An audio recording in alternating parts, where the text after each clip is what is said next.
to this fourth and final sixth form bridging session, which is going to focus mainly on independent study, and it's going to focus on remote learning. Obviously, in the sixth form, there is more time when you are expected to work independently, so we're going to talk about that. But in the current climate, there has also been a need recently for teaching and learning to take place remotely. And so this session will talk you through how to use Microsoft Teams to help you to work remotely. And Microsoft Teams is a platform that staff are going to be using increasingly to set and store work for you, so that even when in school and being taught face to face, you are still engaging with teams on a regular basis, so that there is a blending of interactive and virtual learning with face-to-face learning. So let's make a start. Okay, so one of the really important elements of successful independent study is to be well organized. So you will get a planner. Your planner will be A4 size, and for each week it will have 3 pages. You can see a very simple page here with your plan for the week, which enables you to map in when you are going to complete certain tasks. There is a page here which is essentially a to-do list, so you can write down the things that you have to do. You can tick off when they are completed. As you write down the things that you have to do each week, you can map them in to your plan for the week. Obviously, when you get your timetable, you will have certain sessions each week where you will be able to complete some of this independent study, and you might map in for certain subjects, certain sessions each week. It's also important, really, to review at the end of a week what it is that is not yet complete. So what have you not got yet left to do? What's left for next time? And also, revision, as we know, is most effective when it is done continuously. And so there is a space here, especially as you get a fair way into year 12, to log what sort of revision you've done each week. That might just be writing some flashcards in relation to a particular subject. One of the things that one of the ex-students mentioned was really, really important, and that he found really helpful in one of the previous bridging sessions, was the idea of just doing some notes, just doing a little overview of each lesson, just doing a little flashcard of some key information regularly to help you to keep on top of things. So you're going to need to use these planners carefully in order to map out your independent study effectively. Now, studies suggest that successful sixth formers do about 20 hours of independent study per week. Okay, now a lot of your time when you're not in lessons is going to be spent in the study area. You're going to have, on average, between 9 and 13 study periods a week. So if you use those wisely, you will have done half of that independent study by 3 p.m. every day, and you will only have a certain amount of independent study to do at home. So really, successful independent study is about using your time efficiently, being disciplined, and working successfully in your study periods. There are study periods, use them that way, and you will make your life easier. We hope very much that the majority of your time studying in sixth form will be spent in the building, having face-to-face teaching and studying as normal. And certainly we intend to start that way in September. However, we have to be realistic and realise that the national and global picture means that there is the possibility that school could be closed for a period of time, during which you would be working remotely, or in fact that you may need to self-isolate for a period of time because of a positive test for yourself or for a member of your family, or there might be a number of reasons why you might have a little period of time where you are not in school in person. And so we have some remote learning platforms set up to enable you to continue to engage with your learning even if you can't physically be in the building for a period of time. So the main platform that yourselves and your teachers will use to facilitate some of your independent learning and that will be integrated with the face-to-face teaching in the classroom is Microsoft Teams, and that is the platform we will be using to set you work, to provide links to resources. You get to Microsoft Teams by logging on to Office 365 just as you would with your school email and password. You see these icons along here. You see Outlook is obviously your emails, you've got Word and Excel and PowerPoint, and then you can click on Teams. Okay, now you can get, once you've clicked on it once and it comes up here, you should be prompted to download the app, and Teams works better actually when you've downloaded the app, and you can download the app onto your phone or tablet or PC or whatever device you are using, and you will be offered that opportunity the first time that you access Microsoft Teams on your Office 365 login. So when you arrive on Microsoft Teams, you will see the different classes that you are part of. So if you want to look at the different classes, you click on one. If you want to go back, you click on all teams. Essentially, a team is a class. Okay, so there's your teams or your classes. Now, obviously, in the sixth form, you will have only a few boxes there because you will only be in a few classes. So you click on the class and you will see in the posts that there are some assignments that have been set, there's some information. If you click on activity, the little red dots show you the different things that have gone on in the different classes. So somebody set an assignment, somebody's mentioned something in the post. I guess this is not dissimilar to something like Facebook, where you have a page and people post onto that page and your teacher can post different things. Now, you can see here we're in the assignments part for this class where teachers can set an assignment. Here are the assignments. There's the work at the bottom that you have to do.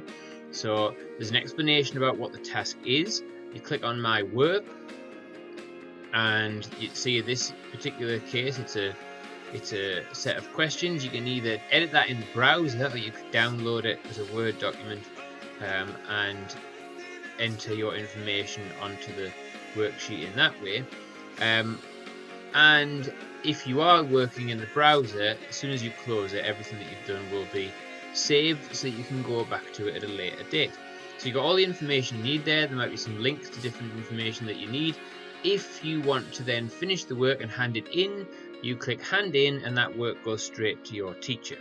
So you might have essays that you're handing in, or you might have some equations or something that you're doing in maths or some questions in biology. You can see here there might be extra information in a rubric that your teacher has put down for you, which shows you what different levels you need to achieve in your work if you're going to complete work to a certain standard. If you decide you want to do some more work, you can click on Undo Hand In and it brings it back and you can edit it and do some more work. If you want to add work as an attachment, so you've done an essay as a Word document or you've done a PowerPoint or something like that, then you can add it just in the same way as you would probably add something to an email. So that is how assignments will be set, and that's how you will return work. It means that a lot of marking might be quite paperless. If you want to search all your classes and find out any work that might have been set, you can search for your classes that way. Again, if you want to be going to the assignment section, it'll show you the work that's left to do and the work that's needed to be completed. So it will help you with your independent learning because you will be able to see what you have to do and you will be able to look at that electronically, as well as having your handwritten log that you are keeping to help you stay in control of your work. Now, sometimes in the posts, as is the case here, teachers may set a task that involves a link to an external site. So here we have a link to a YouTube video about American history. and connected to that are some documents that you might need to use in order to complete the work. You might also be invited to join a Teams meeting with your teacher and other members of the class. You click on your calendar and then join meeting. When you are joining the meeting, then you can select your audio and your camera options, and then you should be able to see your teacher and the other members of the class. And once you've selected join and you're in the meeting, you might find yourself joined by some of these dodgy people. For whatever reason, then there is still a way that you can join a Teams meeting. In an email that you get sent inviting you to the meeting, there will be a bit at the bottom of it which says join Microsoft Teams meeting. You can select that. Then it either prompts you to download the app at that point, or you can just join in the web browser that you're in instead. And you turn on your video and mic options as before, and you select join now. Teams meetings are important because they allow you to ask questions.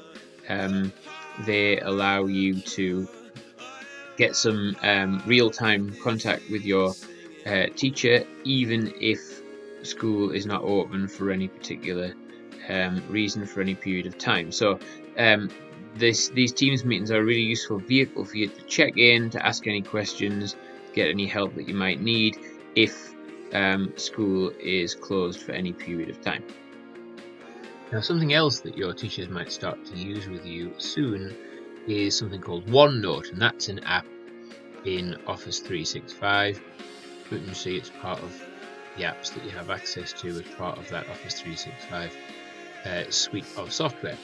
And what this is essentially is a digital book, or a sort of digital library of information. So here's one on A-level American history. So we can see here, like a chapter in a book, it says Civil Rights 1865 to 1992.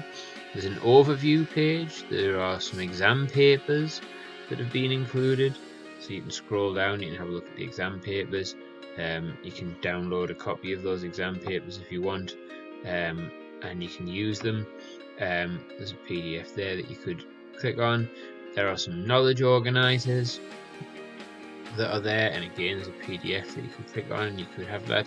There are some essay plans, and there is a link to the YouTube lessons related to that course. So it's basically all the things that you might need in one place. And you can see if you click on a different chapter, here's something on a different part of the course, different overview. There's revision set up there as well. So your teachers might start to use OneNote with you, which is another good way of storing lots of information without having lots of printing. It's the sort of thing all in one place that would help you a lot with independent learning.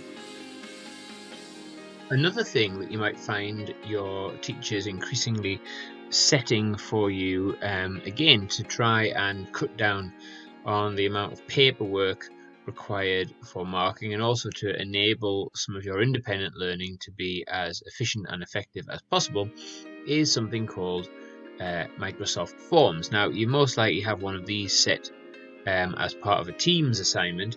This is not the sort of student view necessarily, because this is the one that I've set up for a Year 10 class, but you can see that you would be sent effectively a series of questions. So here we've got some multiple choice questions. You would click on the response that you think is correct, and you know, for courses that required explanation and some reasoning, there might be a box where you type into. Staff can set exam papers in this way, and you can also insert images and diagrams and things so that you can complete the work electronically, and then you would send it back to them, like in the Teams demo earlier on in this bridging session where it pressed hand in. If a member of staff had sent you a Microsoft Forms to complete, then you would complete it and you would do all the work, and then you would hand it back to them, and You would get some feedback then on which questions you got right, which questions you got wrong, and you would get some marking and feedback in return from your teachers. So that brings us to the end of this fourth virtual bridging session. I have obviously filmed this session in my study, where I've been doing a lot of work and a lot of teaching from, and a lot of filming from in the last few months. I am looking forward very much to doing lots of teaching in a classroom and to being able to see people face to face. And so hopefully a large part of this information in this video you won't need to use in terms of working away from school remotely for a prolonged period of time. It is useful that we have developed these systems, and it is useful that we can use Microsoft Teams, because I think going forward, even when people are in school all the time, it gives us the opportunity to blend learning, which is both remote and face to face, and it also actually means that it can enhance your independent learning skills, and it can enhance your ability to learn independently because of the tools that Microsoft Teams has to help you do that. So, until next time, hopefully in person, take care, stay safe, goodbye.